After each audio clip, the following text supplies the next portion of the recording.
The Naxtra passenger EV battery is the world's first mass-produced sodium-ion EV battery.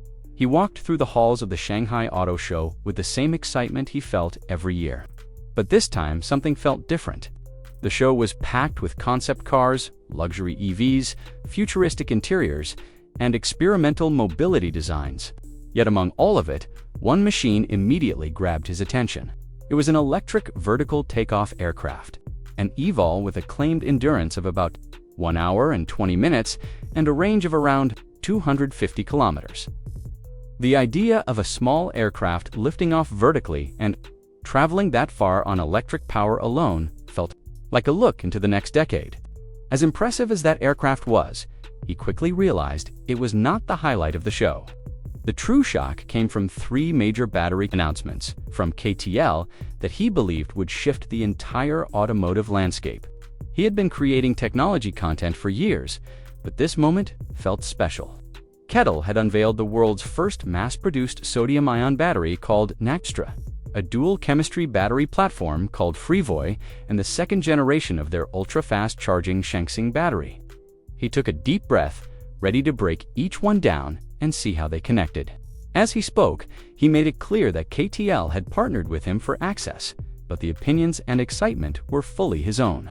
He explained that, since the invention of rechargeable batteries, lithium had been at the center of everything. Lithium sat at the top row of the periodic table as the lightest alkali metal, which made it ideal for batteries. But lithium came with problems. It was not abundant, and as the world moved toward hundreds of millions of electric vehicles, the supply chain could become strained. Prices of lithium had already fluctuated wildly, raising concerns for long-term cost stability. That was why CATL had spent years developing something that did not rely on lithium at all. Their sodium-ion battery replaced lithium with sodium, the next lightest alkaline metal on the periodic table. Sodium had several advantages, but the biggest was that it was far more abundant.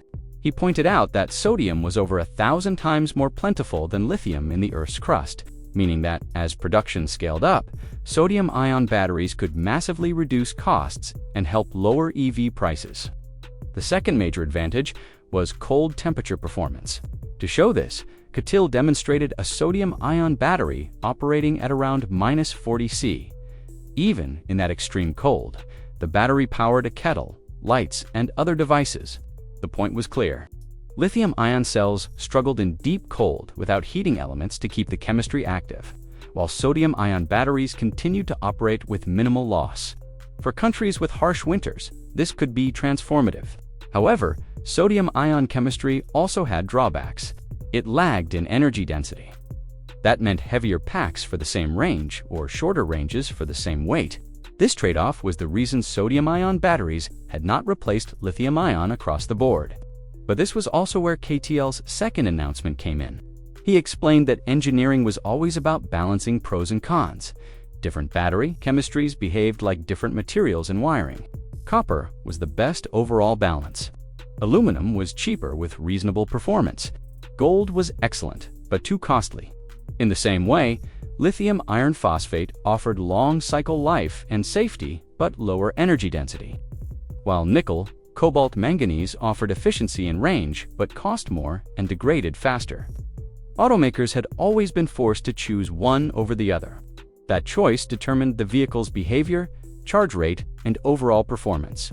CATL's FREEVOY dual-power battery system removed the need for that single-choice limitation. For the first time, 2 different chemistries were placed in the same pack. Sodium-ion cells could handle fast chargings, wars, safety, and low temperatures. Lithium iron phosphate cells could handle energy density and longer range. When combined in one architecture, the pack delivered the advantages of both. There was no perfect chemistry, but with FREEVOY, designers could mix attributes to create a balanced system. This flexibility could reshape the way automakers design future EVs. He then moved to the third announcement, one that would likely excite every EV owner who had ever waited too long at a charging station. CATL introduced the second generation of the Shanghai battery, and it called it the world's fastest charging battery. It reached charging speeds up to 12 Celsius and could sustain around 6 C, using his own 100 kilowatt-hours EV as an example. 1 to C would represent 1,200 kilowatts or 1.2 mega of power flowing into the pack. His current vehicle maxed out at 250 kilowatts, so this was nearly 5 times faster.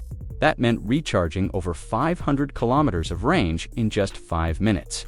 At that speed, charging an EV became as quick as filling a gasoline tank, possibly even faster.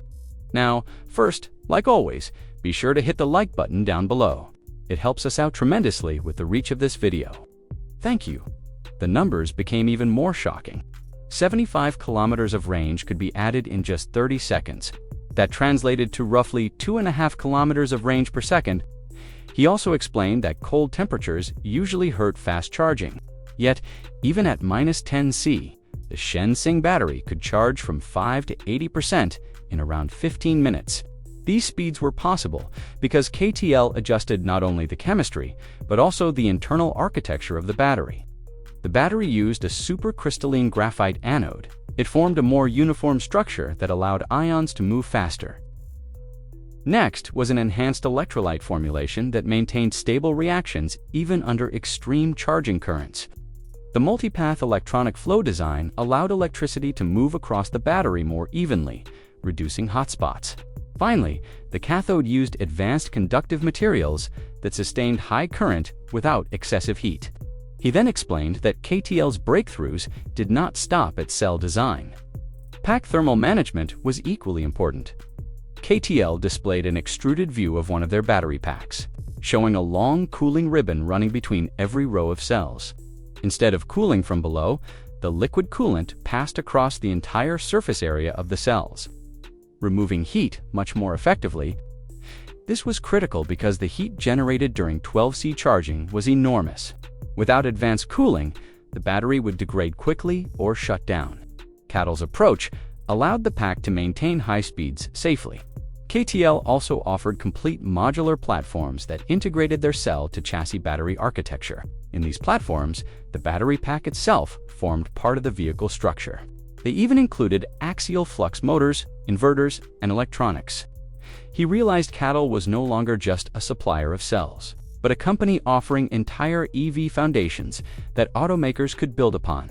One of the most surprising things he saw at the show was CATL's battery swapping demonstration. The idea of pulling into a station, having the pack drop from the bottom of the car, and a fully charged one sliding back in, all in around 100 seconds, felt futuristic. But CATL's involvement changed everything. Car companies had attempted to swap before, but every brand used its own shape and size, preventing any real standard from forming. CATL, however, built one of every 3 EV batteries on Earth. If any company had the power to standardize swapping across brands, it was them. He learned that the swap station held 14 battery packs. The station only needed to keep those packs charged faster than the rate of incoming cars. He imagined a future where car buyers could purchase vehicles without batteries and instead subscribe to a swapping network. That would remove concerns about degradation, replacement costs, and long-term performance. He also learned that CATL had expanded into battery recycling. They projected that by the early 2040s, half of all new battery production would rely on recycled material. The company claimed it could recover over 99% of the nickel, cobalt, and manganese, and about 91% of the lithium from old packs. Sodium recovery would improve once sodium-ion systems reached large-scale adoption. The full circular life cycle of a battery, from creation to use to reuse, has become a core focus. As he wrapped up the day, he felt genuinely impressed. Sodium-ion batteries promised to lower costs. The dual chemistry system promised flexibility. The ultra-fast charging battery promised convenience. CATL seemed to be addressing every major concern EV owners had voiced over the years. He thanked them for their time, insights, and demonstrations. He closed by saying he hoped to tour their factories and witness a real battery swap in person. The Shanghai experience was unforgettable. He signed off with the same excitement he felt at the beginning, knowing that these developments could change the EV industry forever. Thank you so much for watching all the way to the end. If you enjoyed this deep dive, please smash that like button, share your thoughts in the comments below, and don't forget to subscribe and turn on notifications so you'll never miss a future update. We've got a lot more exciting tech stories coming your way. Until next time, stay curious, stay inspired, and we'll see you in the next video. Goodbye.